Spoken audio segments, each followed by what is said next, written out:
नमस्कार, एक बार फिर आप सभी का स्वागत है आज के लाइव में। मेरा नाम है पूर्णिमा शर्मा और आज हम चर्चा करने जा रहे हैं कि क्या अमेरिका, यूएस, दुनिया की सबसे बड़ी ताकत, क्या वो अमेरिका चाइना की धमकी से डर गया। इसके पीछे बैकग्राउंड ये है कि यूएस हाउस ऑफ रिप्रेजेंटेटिव की जो स्पीकर हैं नैन्सी पेलोसी, उनको जाना है इंडो पैसिफिक के कई देशों की यात्रा पर, जिसमें कि ताइवान भी शामिल था। लेकिन अब ये कहा जा रहा है कि उनकी आइटनरी में बदलाव आ गया है, परिवर्तन आ गया है। उसके पीछे की वजह क्या है?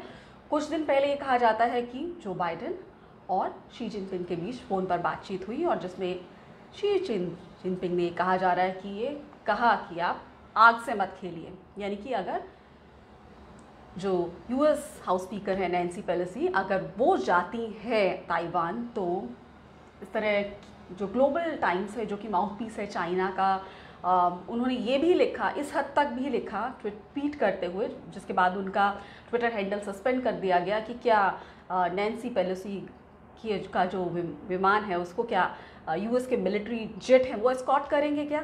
तो मतलब एक तरह से इनडायरेक्टली धमकियाँ दी जा रही हैं। और अब नैन्सी पेलोसी जो कि इंडो पैसिफिक की यात्रा में पर है, जिसमें कि Singapore, Malaysia, Japan, south Korea, तो उन देशों की वो यात्रा पर है, जिसमें ताइवान भी शामिल था। लेकिन अब उस आइटिनरी में ताइवान शामिल नहीं है, अब तक की जो खबरें आ रही हैं उसमें।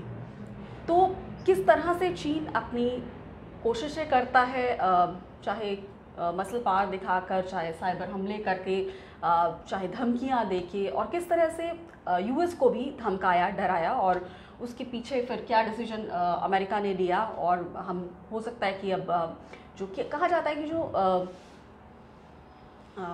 यूएस हाउस स्पीकर हैं जो अपने इंडो पैसिफिक की यात्रा पर है, वो अमेरिका की तीसरी सबसे पावरफुल शख्सियत है। वो अगर इंडो पैसिफिक की यात्रा कर रही हैं, हिंद प्रशांत देशों की यात्रा कर रही है, तो एक बड़ा मैसेज है ये।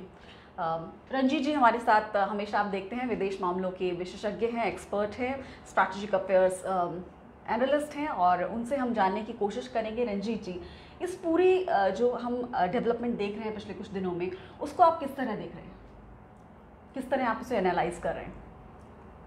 देखिए, ताइवान को लेकर के अमेरिका की जो पॉलिसी अभी तक रही है उसमें एक स्ट्रेटजिक एम्बिग्यूटी रही है, सामरिक भ्रम की स्थिति रही है। ताइवान को अमेरिका ने हमेशा आधिकारिक तौर पर, कानूनी तौर पर चीन का हिस्सा माना है। चाइना की वन चाइना पॉलिसी जो है, अमेरिका ने उसे समर्थन दिया है, और इस नाते चाइना अमेरिका से यह उम्मीद करता है कि चाइना और ताइवान के बीच आधिकारिक स्तर पर किसी तरह के रिश्ते नहीं रहेंगे। देखिए, जो नैन्सी पेलोसी है, अमेरिकी संसद की स्पीकर हैं, वो अमेरिका में तीसरी महत्वपूर्ण हस्ती मानी जाती हैं, और उनका ताइवान का आधिकारिक दौरा चीन ताइवान और अमेरिका के बीच एक आधिकारिक रिश्तों की बहाली की तरह देखा जाएगा। और चाइना ने इसीलिए बहुत ही नाराज़गी जाहिर करते हुए बहुत ही आक्रामक तेवर अपनाया और अमेरिका को चेतावनी दी कि इसके बहुत ही विध्वंसात्मक परिणाम होंगे, बहुत ही भयावह परिणाम होंगे। और अमेरिका ने इस धमकी को गंभीरता से लिया। अमेरिकी सेना ने नैन्सी पेलोसी को सलाह दी कि देखिए, इसके बहुत बुरे परिणाम होंगे, आप ताइवान का दौरा नहीं करें। नैन्सी पेलोसी एशिया के कुछ देशों के दौरे पर हैं, मलेशिया, सिंगापुर, दक्षिण कोरिया और जापान के दौरे पर हैं, और इसमें ताइवान को भी जाना था उन्हें।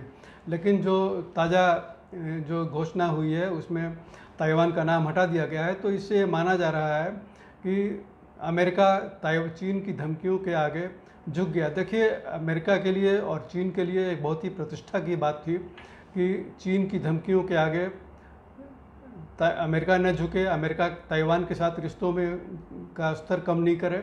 देखिए, अमेरिका और चीन में जो घरेलू राजनीति चल रही है, चीन में जो कम्युनिस्ट पार्टी की 20वीं कांग्रेस का महाधिवेशन होने वाला है, कम्युनिस्ट पार्टी का महाधिवेशन होने वाला है, और अमेरिका में भी नवंबर में हाउस ऑफ रिप्रेजेंटेटिव्स के चुनाव होने वाले हैं। तो घरेलू राजनीति के नज़रिए से अमेरिकी राष्ट्रपति के लिए भी यह महत्वपूर्ण था कि चीन के आगे झुकते हुए नज़र नहीं आए, और चीन के लिए भी यह महत्वपूर्ण था कि चीनी राष्ट्रपति अमेरिका को झुका करके अपनी छवि अपने देश में चमकाते नजर आए। जी, तो एक तरह से चीन की सोच पता चलती है कि वो किस तरह से अपनी इंटरनल प्रॉब्लम्स को भी वो जब कोई आंतरिक समस्याएं उत्पन्न होती है तो ये कहा जाता है कि चीन अपनी बॉर्डर्स पर ध्यान लगाने लग जाता है जनता का। ये भी क्या उसी के तहत एक स्ट्रैटेजी है? आप तो लंबे टाइम तक चाइना में रहे हैं, आप डिप्लोमेटिक एडिटर रह चुके हैं नवभारत टाइम्स के, तो आपने लगातार चीन को देखा है, उसमें किस तरह के बदलाव आ रहे हैं, लीडर्स कैसे वहाँ होते हैं, एज अ स्टेट चाइना किस तरह से एक्ट करता है। रंजीत जी, देखिए, चीन के राष्ट्रपति शी जिनपिंग 2013 से जब से सत्तारूढ़ हुए हैं, वे अपने को एक राष्ट्रवादी नेता के तौर पर पेश करते रहे हैं। अति राष्ट्रवादी नेता, अति राष्ट्रभक्त नेता के तौर पर पेश करते रहे हैं और राष्ट्रवादी भावनाओं को भड़का कर के ही वह अब चीन में अपनी राजनीति चमकाते रहे हैं। और इसी बिना पर, इसी आधार पर चीन के राष्ट्रपति अब तीसरे टर्म की उम्मीद कर रहे हैं। 5 साल का तीसरा कार्यकाल वो हासिल करना चाहते हैं और अपने राजनीतिक हरकतों से, अपने फैसलों से वो चीन की जनता को संदेश देना चाहते हैं कि वो सबसे बड़े राष्ट्रभक्त नेता हैं, सबसे बड़े राष्ट्रवादी नेता हैं और चीन की एकता और संप्रभुता को बनाए रखने में वो महत्वपूर्ण भूमिका निभा सकते हैं, निभाएंगे और आगे भी चीन की हितों की सुरक्षा करते रहेंगे। तो इस नाते चीन के राष्ट्रपति के लिए यह काफ़ी अहम था कि ताइवान पर अपना पूरा प्रभुत्व दिखाते रहें, पूरा प्रभाव दिखाते रहें और ताइवान को किसी भी तरह से चीन से अलग होने का कोई संदेश सारी दुनिया को न दें। और इस यही वजह थी कि अमेरिका को उसने बड़ी ज़बरदस्त धमकी दी कि वह इस तरह की कोई हरकत नहीं करे, अपने स्पीकर को, नैन्सी पेलोसी को ताइवान जाने से रोके। जी, तो अगर हम नैन्सी पेलोसी की इंडो पैसिफिक रीजन की यात्रा की बात करें तो इसकी कई फोकस पॉइंट है और इसकी क्या इंपॉर्टेंस है। नैन्सी पेलोसी जो कि हाउस ऑफ रिप्रेजेंटेटिव जो है, यूएस हाउस ऑफ रिप्रेजेंटेटिव, उसकी स्पीकर है, जो कि तीसरा सबसे ताकतवर पद है अमेरिका का। जिस तरह हमारे यहाँ लोअर हाउस होता है लोकसभा, वैसे वहाँ हाउस ऑफ रिप्रेजेंटेटिव होता है अमेरिका में और लोअर हाउस होता है। और तो इस तरह अगर हम बात करें उनकी यात्रा की, कई देशों की जिस तरह हम जिक्र कर रहे हैं कि वो यात्रा कर रही हैं और उसके कई फोकस पॉइंट हैं, mutual security, economic partnership, democratic governance in the Indo Pacific region. जिस तरह की स्टेटमेंट आई कि इस यात्रा जो वो कर रही है इंडो पैसिफिक रीजन की, उसका मकसद क्या है, तो आप इस यात्रा को किस तरह जरिए से देखते हैं, किस तरह रीड करते हैं? देखिए, इंडो पैसिफिक को लेकर के, हिंद प्रशांत के इलाके को लेकर के जिस तरह से अमेरिका की नीतियों में काफ़ी हम एक नया आयाम जुड़ता हुआ देख रहे हैं जी। और जिस तरह से जनतांत्रिक देशों के साथ अमेरिका ने हिंद प्रशांत के इलाके में अपने रिश्ते मजबूत करने शुरू किए हैं, सामरिक रिश्तेदारी के रिश्ते मजबूत करने शुरू किए हैं, तो उस नाते अमेरिकी डेमोक्रेटिक पार्टी के नेता हैं Nancy Pelosi, house of representatives के स्पीकर हैं और तीसरी महत्वपूर्ण हस्ती हैं। तो उनका जनतांत्रिक मूल्यों पर आपसी, इन देशों के साथ आपसी चर्चा करने, मानवाधिकारों के मसले पर, आर्थिक सहयोग के मसले पर और सभी आपसी हितों के सभी मसलों पर हिंद प्रशांत के इन देशों के साथ आपसी सहयोग बढ़ाने के लिए के इरादे से अमेरिकी स्पीकर का दौरा हो रहा है। और इसमें ताइवान को शामिल किया जाना काफ़ी अहम था, क्योंकि ताइवान को एक स्वतंत्र देश के तौर पर मान्यता मिलने की ओर कदम और आगे बढ़ जाते हैं अमेरिका के। देखिए, अमेरिका ने 1979 में ताइवान को रिपब्लिक ऑफ चाइना के प्रतिनिधि के तौर पर मान्यता वापस कर ली थी और जो पेइचिंग में जो पीपुल्स रिपब्लिक ऑफ चाइना है, माओ सेतुंग के अधीन जो देश नवचीन की स्थापना हुई माओ सेतुंग के तहत, अमेरिका ने उस चीन को मान्यता दी। तो अमेरिका ने 1979 में ताइवान को मान्यता समाप्त करके चीन को मान्यता दी, लेकिन ताइवान के साथ रिश्ते अमेरिका ने बनाए रखे। ताइवान रिलेशंस एक्ट 1979 में एक पारित किया गया, जिसमें अमेरिका ने यह वादा किया कि ताइवान की रक्षा में मदद करेगा, ताइवान की आत्मरक्षा के लिए हथियारों की सप्लाई करता रहेगा। और इसी नीति के तहत अमेरिका ने ताइवान को F-16 जैसे लड़ाकू विमान प्रदान किए हैं और कई और शस्त्र प्रणालियाँ दी है, जिससे कि ताइवान अपनी आत्मरक्षा कर सके, अपनी स्वतंत्रता को बहाल कर सके, अपनी स्वतंत्रता की ओर आगे बढ़ सके। तो ताइवान रिलेशंस एक्ट के तहत अमेरिका ताइवान को मदद देने को वचनबद्ध है ताइवान को हर तरह से वो इक्विप करना चाहता है, उसे मदद देना चाहता है, सैनिक साज सामान और उसकी आत्मरक्षा में अपनी हर तरह की मदद करना चाहता है। तो ताइवान को लेकर के अमेरिका की यह जो नीति है, एक तरफ वन चाइना पॉलिसी को सपोर्ट करता है और दूसरी तरफ वो ताइवान की आत्मरक्षा के अधिकार को सपोर्ट करता है। तो अमेरिका ने इस तरह ताइवान को लेकर के एक भ्रम की स्थिति बनाई हुई है। एक दोमुही बात हम कर सकते हैं कि एक तरफ चीन को भी समर्थन कानूनी तौर पर और दूसरी तरफ ताइवान को भी समर्थन। लेकिन ताइवान को जिस तरह से दुनिया भर में समर्थन बढ़ता जा रहा है, ताइवान को लेकर के सहानुभूति, ताइवान की आज़ादी को लेकर के सहानुभूति बढ़ती जा रही है, तो दुनिया के कोई देश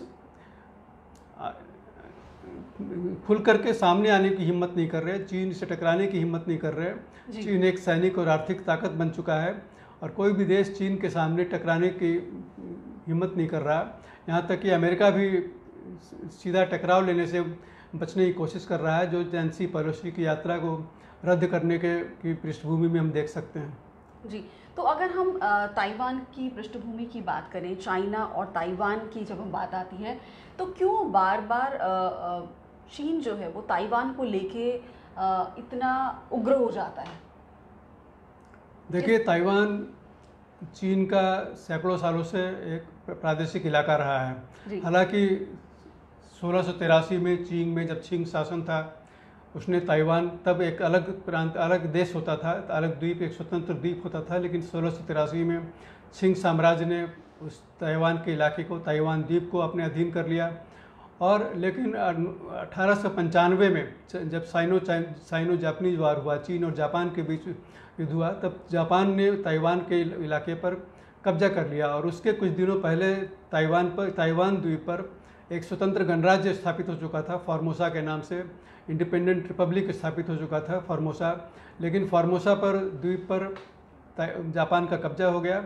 लेकिन जापान ने यह कब्जा 1945 में छोड़ा। तब चाइना पर रिपब्लिक ऑफ चाइना का शासन कहा, चाइना को रिपब्लिक ऑफ चाइना कहा जाता था। तब चाइना पर जो वहाँ की राष्ट्रवादी पार्टी थी, कोमिनतांग जिसे कहते हैं, कोमिनतांग राष्ट्रवादी पार्टी थी, उसके नेता थे चियांग काई शेक, जो चाइना पर शासन कर रहे थे। 1945 में ताइवान पर भी रिपब्लिक ऑफ चाइना का प्रभाव जमा, संप्रभुता स्थापित हुई। और लेकिन 1949 में जब चीन में कम्युनिस्ट क्रांति हुई और नव चीन की स्थापना हुई, माओ सेतुंग जब चीन के राष्ट्र नेता बने, राष्ट्रपति, चीन के राष्ट्रपति बने, और वहाँ रिपब्लिक ऑफ चाइना के नेता के तौर पर चियांग काई शेक, जो चीन के राष्ट्रपति थे, उन्हें अपनी आत्मरक्षा के लिए, अपने बचाव के लिए भाग करके ताइवान के द्वीप पर जाना पड़ा। ताइवान पर रिपब्लिक ऑफ चाइना की सरकार का प्रभाव था और वहाँ जहाँ उन्हें संरक्षण मिला, जापान सरकार का भी संरक्षण मिला। तब से जो चियांग काई शेक की सरकार है, रिपब्लिक ऑफ चाइना अपने को कहती रही है, पूरे चाइना को एक मानती रही है। रिपब्लिक ऑफ चाइना, ताइवान अपने को रिपब्लिक ऑफ चाइना कहता रहा है और पीपल्स रिपब्लिक ऑफ चाइना, जो कम्युनिस्ट पार्टी के शासक हैं, वो पीपल्स रिपब्लिक ऑफ चाइना कहते हैं। तो रिपब्लिक ऑफ चाइना और पीपल्स रिपब्लिक ऑफ चाइना दोनों एक मेनलैंड पर और ताइवान द्वीप पर सभी को एक ही देश मानते हैं। तो सबसे बड़ी दुविधा यही है कि जब तक ताइवान अपने को एक स्वतंत्र देश के तौर पर खुद घोषित न कर दे, तो उसे अंतर्राष्ट्रीय समुदाय का सीधा समर्थन कैसे मिले। लेकिन ताइवान के सामने सबसे बड़ी चुनौती यह है कि यदि वो अपने को स्वतंत्र देश के तौर पर घोषित कर देता है, तो चीन ने धमकी दी है कि वो उस पर सीधा सैनिक आक्रमण करेगा और तब एक विश्व युद्ध छिड़ने का डर रह सकता है, क्योंकि अमेरिका ताइवान की रक्षा में आगे आने को प्रतिबद्ध हो चुका है। ताइवान की रक्षा के लिए उसे सैनिक कदम उठाने पड़ेंगे। तो ताइवान को लेकर के अमेरिका और चीन के बीच जो टकराव की स्थिति पैदा होगी, वो विश्व युद्ध की ओर ले जा सकती है। जी, तो इस तरह अगर हम देखें कि चाइना की जो हमेशा नीति रहती है वो ये रहती है कि और जैसा हम पहले डिस्कस कर रहे थे कि आंतरिक मामले जो उसके हैं, वो अगर जब समस्याएं ज़्यादा पैदा करते हैं लीडर के लिए, तो वहाँ वो ध्यान बॉर्डर्स पे लगाना शुरू कर देता है। और जिस तरह चीन ने की बात हम करें तो उन्होंने यूएस प्रेसिडेंट और Xi Jinping, Chinese counter part, उनसे बात हुई तो सीधे तौर पर ये धमकी की खबरें सामने आई कि ये दी गई कि डोंट प्ले विद फायर, आग से मत खेलिए। और फिर ये आता है कि चाइना का जो ग्लोबल टाइम्स टैब्लॉइड है, वो ये कहता है, उसका एडिटर इन चीफ ट्विटर पर लिख के कि क्या Nancy Pelosi US military jet उन्हें एस्कॉर्ट करेंगे अगर वो ताइवान जाती है। तो धमकी दी जा रही है सीधे सीधे तौर पर। और ताइवान के लिए जिस तरह रंजीत जी आप बता रहे हैं कि अगर वो खुद को एक स्वतंत्र देश घोषित करता है तो चीन उस पर सीधा हमला कर देगा, एक डर उसे ये है। तो एक तरह से बहुत ही जो सेंसिटिव मामला है पूरा। अब अगर हम इस पूरे जो डिस्कशन है, जो हमने ताइवान चाइना की नीति पर बात की, अमेरिका के रुख पर बात की, ताइवान को लेकर पृष्ठभूमि पर बात की कि किस तरह से जो ताइवान और चाइना के बीच में जो ये एक बार बार कॉन्फ्लिक्ट आता है उसकी क्या वजह है, तो इसको लेकर महत्वपूर्ण पहलुओं पर हमने बात की।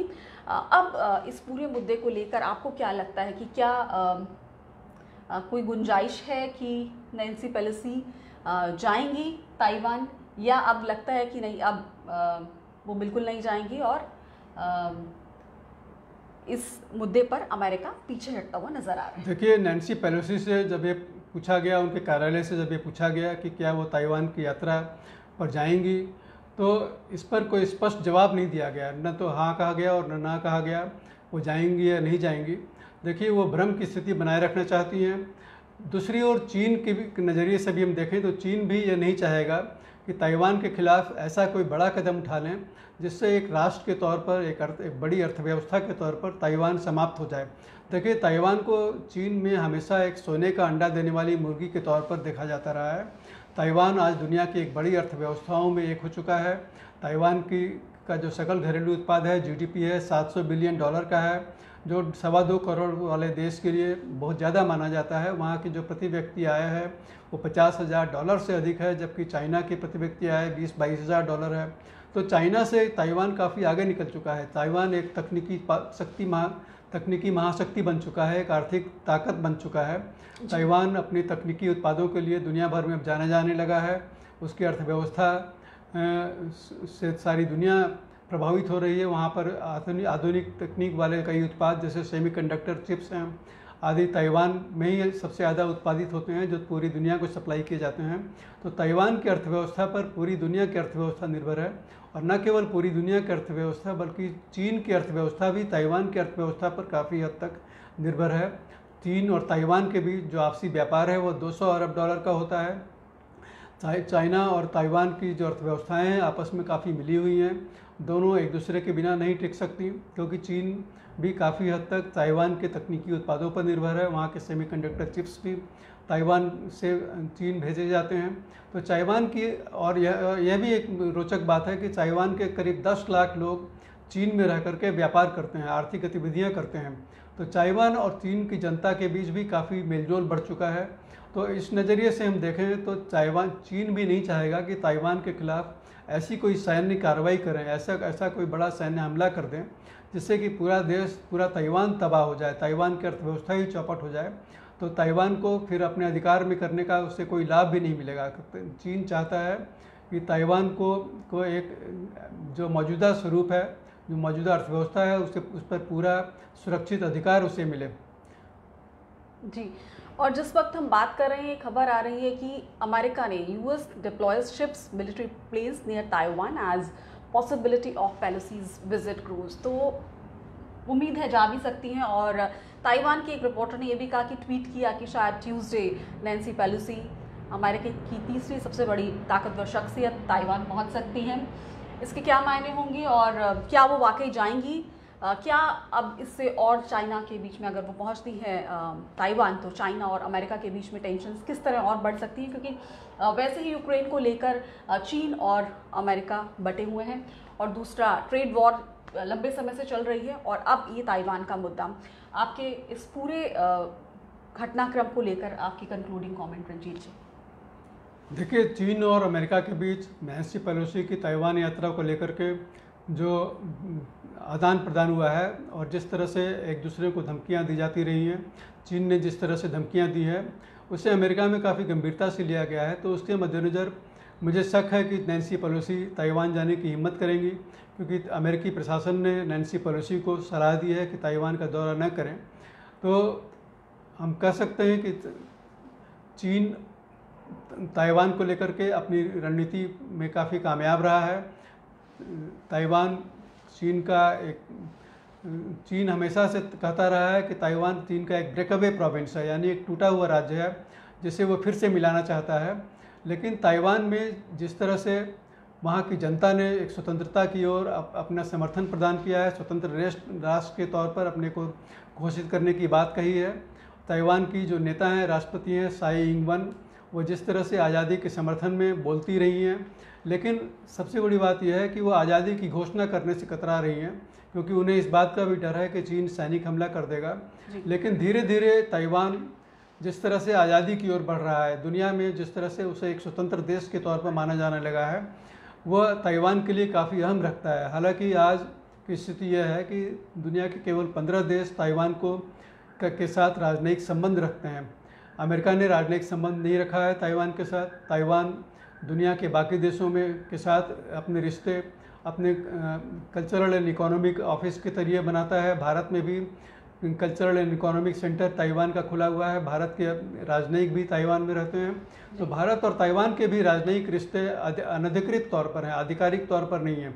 और लेकिन ताइवान को अमेरिका एक अर्ध संप्रभु राष्ट्र के तौर पर देखता है, सब सॉवरेन स्टेट के तौर पर देखता है, और उसके साथ इसी नज़रिए से इसी दृष्टि से व्यवहार करता है। उसे सैनिक सामान की आपूर्ति करता है ताकि वो अपनी आज़ादी की रक्षा कर सके। ताइवान एक जनतांत्रिक देश बन चुका है और वो एक जनतांत्रिक मूल्यों की रक्षा के नाम पर ताइवान की रक्षा करने को अपने को प्रतिबद्ध मानता है। जी, तो सब सॉवरेन स्टेट अमेरिका उसे मानता है। और जिस तरह से ताइवान के बारे में आपने बताया, बहुत ही महत्वपूर्ण जानकारियां बताई कि कितना समृद्ध है ताइवान, और तकनीकी तौर पर भी बहुत समृद्ध है, आर्थिक तौर पर तो समृद्ध है ही, और किस तरह से वो एक डेमोक्रेसी है और अपनी स्वतंत्रता की तरफ वो अग्रसर हो रहा है और चाहता है कि चीन से अलग हो जाए। और लेकिन कई चुनौतियां उसके आड़े आ रही हैं कि चीन की धमकियां देना, कि जैसे ही अगर उसने कहा कि हाँ मैं स्वतंत्र देश हूँ तो चीन हमला कर देगा। उम्मीद रखता है अमेरिका से कि अमेरिका उसे सपोर्ट करे। अब जिस तरह से हमने इस कार्यक्रम की शुरुआत में ये डिस्कशन जो हम जब ने शुरू किया, तो हमने बताया आपको कि अमेरिका की तीसरी सबसे ताकतवर शख्सियत Nancy Pelosi Indo Pacific region की यात्रा पर है। वो सिंगापुर में वहाँ के प्राइम मिनिस्टर से आज मिली, और इसके अलावा वो मलेशिया, साउथ कोरिया और जापान की भी यात्रा पर है। और इस जो यात्रा का मकसद है वो कई महत्वपूर्ण बातों पर इसमें जिक्र होगा, जिसमें कि ये कहा जा रहा है कि चाहे सिक्योरिटी की बात हो, चाहे ट्रेड की बात हो, mutual security, economic partnership, democratic governance in the Indo Pacific region, ये स्टेटमेंट में कहा गया है कि इस यात्रा का मकसद है। तो अब जो कंट्रोवर्सी पैदा हो रही है वो ये 2-3 दिन से जो शुरुआत में हमारे पास खबरें आई और पब्लिक डोमेन में जो खबरें हैं कि शी जिनपिंग और अमेरिकी राष्ट्रपति जो बाइडेन के बीच में जो बातचीत हुई, उसमें ये कहा गया कि चाइनीज़ प्रेसिडेंट ने धमकी दी कि आप आग से ना खेलें। और उसके बाद वहाँ की ग्लोबल टाइम्स ने भी काफ़ी कुछ ट्विटर पर लिखा, जिसके बाद उनका ट्विटर हैंडल सस्पेंड हुआ। इसके अलावा ये भी खबरें आ रही हैं कि जो मिलिट्री है वो भी तैनात कर दी गई है ताइवान में। अमेरिकी जो शिप्स हैं, US deploys its ships, military planes near Taiwan. हो सकता है कि नैन्सी पेलोसी ताइवान की यात्रा पर जाएं। अब ये स्पष्ट नहीं है, हो सकता है जाएं और हो सकता है, ज़्यादा संभावना ये है कि ना जाएं। तो ये थी हमारी चर्चा इस पूरे मुद्दे को लेकर कि किस तरह से चीन ने जो धमकी दी उसके आगे अमेरिका झुकता हुआ नज़र आ रहा है या नहीं, ये तो अब अगले कुछ दिनों में पता चलेगा। बहुत बहुत शुक्रिया इस लाइव से जुड़ने के लिए। और अगर आपको ये चर्चा हमारी पसंद आई तो आप इस वीडियो को लाइक कर सकते हैं, इसको शेयर कर सकते हैं। हमें जानना ज़रूरी होता है कि हम जिस देश में रहते हैं उसके आसपास का माहौल कैसा है, जो जियो पॉलिटिक्स है उस पर चर्चा करते हैं कि क्योंकि दूसरे देशों के साथ दूसरे देशों में क्या चल रहा है, क्योंकि किसी देश में अगर अस्थिरता होती है तो उसका संबंध आसपास के देशों में अगर अस्थिरता होती है तो पूरी दुनिया पर पड़ता है। और ख़ास तौर पे जब हम इंडो पैसिफिक की बात कर रहे हैं तो इस रीजन को एक अलग तरह से देखा जा रहा है, पूरी दुनिया की नज़रें इस पर है। और यहाँ कुछ होता है तो जाहिर तौर पर भारत के भी संबंध जो है इन देशों से जुड़े हैं। और हमारी चाहे इकोनॉमिक रिलेशंस की बात करें या हमारे ट्रेड या हमने पिछले आपसे चर्चा जब हम इसमें कर रहे थे तो हमने इंडो पैसिफिक रीजन की बात की थी कि किस तरह से ओशन पर हमने चर्चा की कि साउथ चाइना सी पर बात करी और इंडो पैसिफिक रीजन पर बात करी कि भारत के क्यों उसमें हित और भारत के लिए क्यों वो अहम है। तो बहुत बहुत शुक्रिया रंजीत जी इस चर्चा का हिस्सा बनने के लिए और ताइवान के विषय में खास तौर पे हमें विस्तार से बताने के लिए। उम्मीद करती हूँ कि जो व्यूअर्स इस चर्चा को देख रहे हैं उन्हें बहुत जानकारी मिली होगी, क्योंकि मुझे तो काफ़ी इन डेप्थ जानकारी इससे मिली इस चर्चा से। और रंजीत जी द भारत टाइम्स, जो कि टाइम्स ऑफ इंडिया ग्रुप का हिंदी अखबार है, उसके डिप्लोमेटिक एडिटर रह चुके हैं, चाइना में कई साल बिता के आ चुके हैं, जो स्ट्रैटेजिक अफेयर्स हैं उन्हें एनालाइज करते हैं, देखते हैं कि किस तरह से परिस्थितियाँ जो है दुनिया भर में बदल रही हैं और हमें ये जानना और समझना आसान शब्दों में ज़रूरी है। और अगर आपको एक कोई आसान शब्दों में ये बातें समझा रहा है तो मुझे लगता है कि जानकारी हमेशा हमें जब मिलती है तो उससे आपका विवेक ज़रूर बढ़ता है। तो बहुत बहुत शुक्रिया इस लाइव का हिस्सा बनने के लिए और लगातार हम इस विषय पर बातचीत करते रहेंगे। जिस तरह की डेवलपमेंट होती है उस पर हम फिर से लाइव करेंगे और अगर आपको ये लाइव पसंद आ रहे हैं तो इन्हें शेयर करिए और लाइक करिए। बहुत बहुत शुक्रिया इस कार्यक्रम को देखने के लिए और इसे शेयर करने के लिए, इसे लाइक करने के लिए। बहुत लोगों के कमेंट्स भी आ रहे हैं जो कि जिस दौरान हम चर्चा करती हूँ उस समय भी देखती हूँ और बाद में भी हम आपके सारे कमेंट्स पढ़ते हैं। जिस तरह से आप बहुत सारे लोग हैं जो रुचि लेकर इस तरह के कार्यक्रमों को देखते हैं और अपनी समझ बढ़ाना चाहते हैं इन विषयों को लेकर। तो इस कार्यक्रम को आप चाहें तो लाइक करें, शेयर कीजिए और बहुत बहुत शुक्रिया इस कार्यक्रम को देखने के लिए। फिर जल्दी मुलाकात होगी एक और इन्फॉर्मेटिव लाइव के साथ। शुक्रिया, धन्यवाद।